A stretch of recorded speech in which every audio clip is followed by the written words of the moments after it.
All right, welcome back everyone for another deep dive. Today, today we're going to be looking at what it takes to be an accounting supervisor. Okay. So, if you're thinking about a career change, or maybe you're, prepping for an interview, this is going to be a really good one for you. Absolutely. This is going to be a really interesting one. We're going to get into some good stuff, and we're going to be working with this source called Accounting Supervisor Interview Questions plus Answers from Workable. Nice. Yeah. So, those interview questions can really be pretty revealing, right? Beautiful. So, I guess maybe the first thing to kind of kick things off, like, what does an accounting supervisor actually do? I feel like, most people would just say, oh, they work with spreadsheets. Yeah, there's definitely a lot more to it than just that. I mean, spreadsheets are part of it, but Okay. I think the best way to think about it is they're really the guardians of a company's financial health. Okay. So they Yeah. oversee all the really essential procedures. Like what kinds of things? Oh, things like accounts payable, accounts receivable, making sure that all those invoices are accurate and paid on time. So like all the nitty-gritty stuff that keeps the money flowing. Yeah, exactly. And it may sound pretty basic, Sure. but it's crucial for a company to be stable, Hmm. for its overall stability. Yeah, I can't imagine if those invoices get messed up, that could really cause a lot of problems. Oh yeah, absolutely. Inaccurate data can lead to bad decisions, maybe missed opportunities, and it can even hurt the company's reputation. Especially with investors. Exactly. Yeah. Exactly. So the accounting supervisor is there to make sure that doesn't happen. Right. And, on top of that, they're not just dealing with these numbers in a vacuum. Right. They've got a whole team. Yeah, they manage a whole team of accountants. They delegate tasks, they provide guidance, and really just make sure that the whole department's running smoothly. Okay. So it really is a hands-on leadership position. So you need to be good with people and good with numbers. Yeah, you really hit the nail on the head there. And that combination, that mix of expertise with finance and leadership, that's what makes this role so interesting. I can see that. And that's why companies take the hiring process so seriously. Yeah, you want to make sure you get the right person. Absolutely. So speaking of the hiring process, our source material actually kind of breaks it down into three main categories of questions. Okay. We've got operational and situational, Right. role specific, Yep. and behavioral. Uh-huh. Let's start with that, the operational and situational. Oh. What are they even trying to figure out with those kinds of questions? What are they looking for? Well, they're really trying to see like how you would handle problems in the real world, Okay. like real world challenges. Yeah. So, for example, one of the questions that they have here in this source is, uh, what measures would you take if you discovered an invoice discrepancy? Oh, that's a good one. Yeah, so it's not just about knowing the rules of accounting, Right. it's about actually applying that knowledge, and solving problems. So it's problem solving, but also like, you got to stay calm under pressure, right? Exactly. Mm. Exactly. Can you stay calm? Can you find the root cause of the problem? You know, Mm-hmm. and then can you take the right steps to fix it? They want to see that you can think critically, Right. not just give textbook answers. Yeah. Okay. I like that. What's another interesting question from this category that they have? Well, here's one that really focuses on the leadership side of things. Mm-hmm. Uh, what goals would you set for your team during your first year? How would you keep track of progress? Wow. So they're really throwing you right in there, like, okay, you're the boss now. What are you gonna do? Yeah, they want to see, if you're ready to lead right away, can you set clear, achievable goals? Can you delegate effectively? Yeah. And then, are you able to track progress? Are you going to use the right metrics and tools? Right. So it's not just about coming up with ideas, it's about actually putting those ideas into action. Exactly, exactly. And you need to show that you're not just, focused on your own personal success. Yeah. You're focused on building up that whole team. Right. So while those operational and situational questions are really testing your problem solving and leadership skills, there's another layer that they're looking at as well. Okay. And that's where those role specific questions come in. Okay. Okay. So role specific, this is where they really want to know, like, do you actually know your stuff? Yeah, this is where, they really get into the nitty gritty. They want to know, about your technical knowledge and your experience. Okay. Um, One of the questions, and this one seems really basic, but it can actually tell them a lot. Okay. It's what accounting software do you use?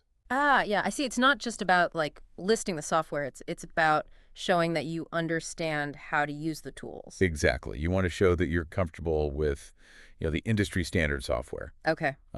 Whether that's, something like QuickBooks for smaller businesses, or maybe something more complex like SAP or Oracle. Right. The big ones. Yeah, for those big companies. Yeah. But it's also a good chance to mention any kind of specialized software that you've used. Yeah, definitely. Anything that shows you're adaptable. You're willing to learn new systems if you need to. Especially because technology is always changing. Oh, absolutely, Yeah. absolutely. You can't just rely on what you learned in school 10 years ago. You got to keep up with it. Absolutely. Okay, here's a question that makes me a little nervous. Oh yeah. How do you check a report for numerical errors? Ooh, yeah, that's a good one. I mean, I try to be careful, but sometimes I still make mistakes. Everyone makes mistakes, Yeah. and that's okay. But this question is really all about, showing that you pay attention to detail. Okay. It's not about being perfect. Sure. It's about having a system, a process to catch those errors. So like double checking your work and stuff like that. Yeah, double checking is great. Having someone else look over it, that's good too. Hmm.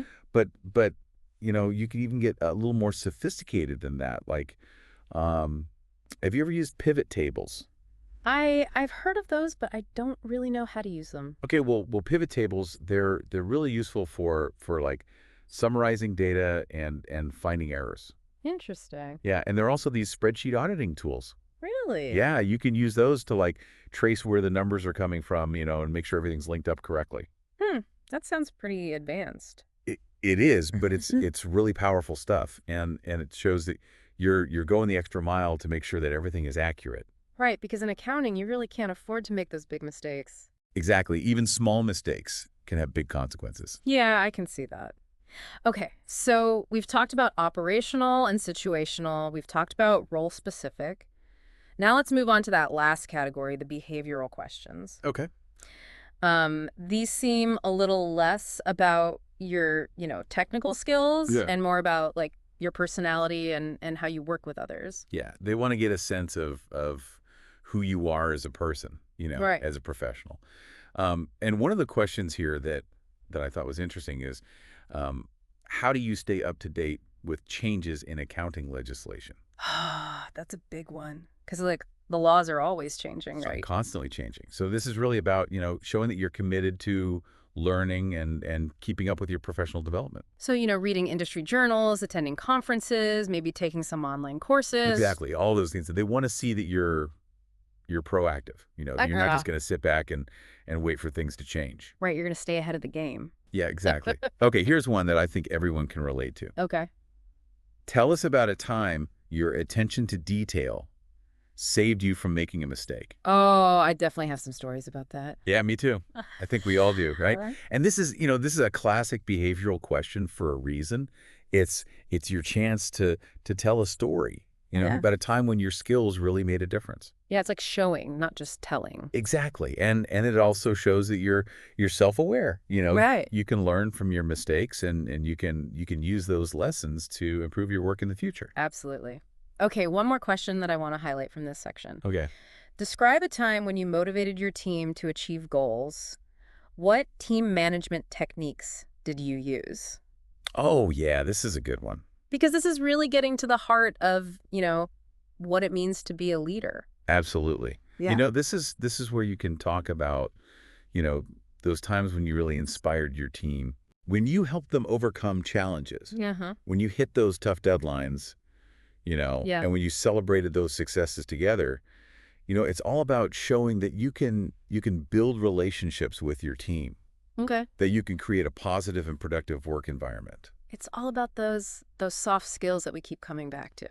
Yeah, they're so important. Wow. So it really sounds like being an accounting supervisor, it's about so much more than just like crunching numbers and balancing spreadsheets. Oh yeah, definitely. I mean, those technical skills are important, obviously. Sure. But It's really, like you said, it's about leadership. Mm-hmm. It's about communication. It's about solving problems. It's about staying up to date. Yeah, all that stuff we've been talking about. Exactly. It's really a multifaceted role. Okay, so I think maybe for our listeners, like, let's paint a picture here. Okay. What does success actually look like for an accounting supervisor? Because it's got to be more than just, a perfectly balanced sheet, right? Oh, for sure. Yeah. I mean, yeah, of course. Accurate financial reporting, that's essential. Right. But a really successful accounting supervisor, they're a leader, you know. They're proactive. Okay. They're not just reacting to problems. They're anticipating challenges. They're seeing those risks before they even happen. So being able to think ahead. Yeah, think ahead and they can guide their team through all those tricky situations. So you need to be a strategic thinker. Yeah, you got to be able to solve problems and also be a really good communicator. Yeah, because you're communicating with your team. You're communicating with management. Exactly. You Ah, got to be able to take all that complex data, yeah. all those numbers, and explain what it means. Right, like translate it. Yeah, translate it so everyone understands what's going on. Yeah. You're kind of like the bridge between the numbers and the people, you know? Ah, that's a really good way to put it. And, it makes me think about something else we were talking about earlier, um, about staying up to date, with all the new laws and regulations. Right, because that stuff is always changing. Oh, constantly changing. And a good accounting supervisor, they're all about compliance, Okay. making sure that everyone's following the rules, following the ethical standards. So it's not just about like, being good at math. It's about like having that sense of responsibility. Absolutely. It's about integrity. Yeah. It's about making sure that the whole company is doing things the right way. Okay, so it's a pretty big deal then, this whole accounting supervisor thing. It really is. It's a vital role for any company. Yeah, I'm starting to understand why they're so careful about who they hire. And it's interesting to think about like what the future holds for this role. Right, because like technology is always changing. Yeah, technology is a big one. I mean, Yeah. think about automation, artificial intelligence, all that stuff. Right, it's going to change the way we do everything. Exactly. So future accounting supervisors, they might need even stronger analytical skills. They might need to understand how to use all these new And technologies. they got to be comfortable with like algorithms and stuff. Yeah, algorithms, data analysis, all of that. Wow. And maybe even more importantly, they got to be open to change. They got to be willing to learn new things and adapt. Because the world's not slowing down. No, it's not. It's only getting faster. Well, this has been really eye-opening, I gotta say. I'm glad. We've learned so much about accounting supervisors, not just, the technical stuff, but also the leadership skills and all the challenges that come with this role. It's a fascinating field, that's for sure. Absolutely. And for anyone out there who's thinking about, maybe going into this field, I think the biggest takeaway is just stay curious, keep learning, Couldn't agree more. and don't be afraid to ask questions. Yeah. That's how you grow, right? Well, thanks for joining us on this deep dive, everyone. We'll see you next time.